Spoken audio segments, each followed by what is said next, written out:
বয়সেও যেন হাৰ মনাব পৰা নাই শক্তিশালী নাৰীগৰাকীক 40 বছৰ বয়সতো তেওঁৰ অব্যাহত আছে বিশ্বজয়ৰ গৌৰৱময় যাত্ৰাৰ এটা সন্তানৰ মাতৃ গীতাঞ্জলীয়ে এথলেটিক্সৰ জৰিয়তে দেশবাসীক দিছে এটাৰ পিছত এটা বিশ্বজয়ৰ সোৱাদ হয় তিনিচুকীয়াৰ ৰেলৱে কৰ্মী এওঁ গীতাঞ্জলি বৰা গীতাঞ্জলি বৰাৰ এসময়ত পৰিচয় আছিল পল ভল্টৰ আন্তঃৰাষ্ট্ৰীয় খেলুৱৈ হিচাপে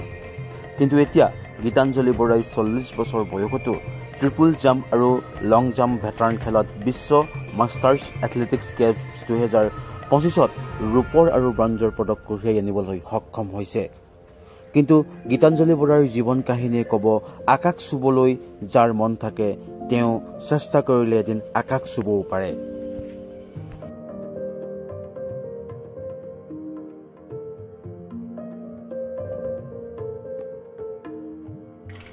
এসময়ত পল ভল্ট গেমৰ বাবে পলডাল কিনিবলৈ সামৰ্থ্য নাছিল গীতাঞ্জলি বৰাৰ কিন্তু তেওঁ সাহস নেৰিলে পল ভল্ট খেলি ৰাষ্ট্ৰীয় ক্ৰীড়াত পদক পাবলৈ সক্ষম হৈছিল পল ভল্টৰ জৰিয়তে ৰেল বিভাগতো চাকৰিত নিয়োজিত হৈছিল খেলুৱৈগৰাকীয়ে এতিয়া তেওঁৰ সাংসাৰিক জীৱনৰ বাবে পল ভল্ট ত্যাগ কৰি লং জাম্প ট্ৰিপল জাম্পৰ দৰে খেল খেলিবলৈ আৰম্ভ কৰিলে আৰু এইগৰাকী প্ৰাক্তন খেলুৱৈয়ে লং জাম্প আৰু ট্ৰিপল জাম্পৰ ভেটাৰান প্ৰতিযোগিতাত ৰূপৰ আৰু ব্ৰঞ্জৰ পদক কঢ়িয়াই আনিবলৈ সক্ষম হৈছে 17 মেৰ পৰা 30 মেলৈকে world masters athletic game actually অকল এথলেটিক্স নহয় তাত বহুতো গেম পাৰ্টিচিপেট কৰিছিলে মই এথলেটিক্সত জইন কৰিছিলোঁ 40 বছৰ অনুৰ্ধৰ লং জাম্প আৰু ট্ৰিপল জাম্প এই দুইটা ইভেণ্টত মই পাৰ্টিচিপেট কৰিছিলোঁ আৰু ট্ৰিপল জাম্পত মই ছেকেণ্ড পজিশ্যন পালোঁ আৰু লং জাম্পত থাৰ্ড পজিশ্যন পাইছোঁ ৱৰ্ল্ডত বহুকেইখন দেশ আহিছিলে তাত টোটেল 109খন দেশ আহিছিলে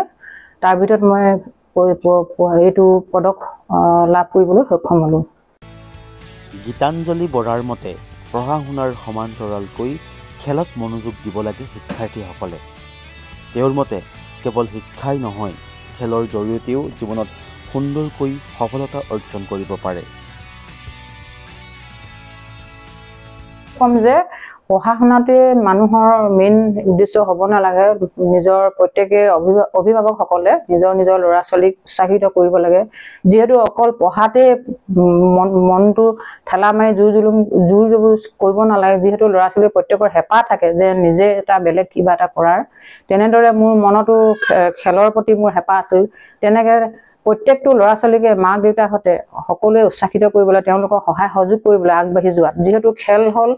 এটা শিক্ষা এইটো এটা ছাবজেক্ট যেনেকৈ খেলৰ মাধ্যমে তেওঁলোকৰ নিজৰ কৰ্ম সংস্থাপনৰ লগতে নিজৰ ভৱিষ্যত সুৰক্ষিত কৰিব পাৰিব তেওঁলোকৰ উন্নতিৰ কথা নিজৰ কেৰিয়াৰটো বনাবলৈ এটা সহজ উপায় আৰু এই খেলৰ যোগেদি তেওঁলোকৰ দেহ মন ফিজিকেলি মেণ্টেলি হেল্থি হৈ থাকিব ভাৰতৰ পূব প্ৰান্তৰ তিনিচুকীয়াৰ ভিতৰুৱা অঞ্চল বাৰেকুৰিৰ পৰা গৈ এদিন সফলতাৰ শিখৰ চুবলৈ সক্ষম হোৱা এইগৰাকী ভেটাৰান এথলেটিক্স খেলুৱৈয়ে এতিয়া পুনৰ আন্তঃৰাষ্ট্ৰীয় পৰ্যায়ত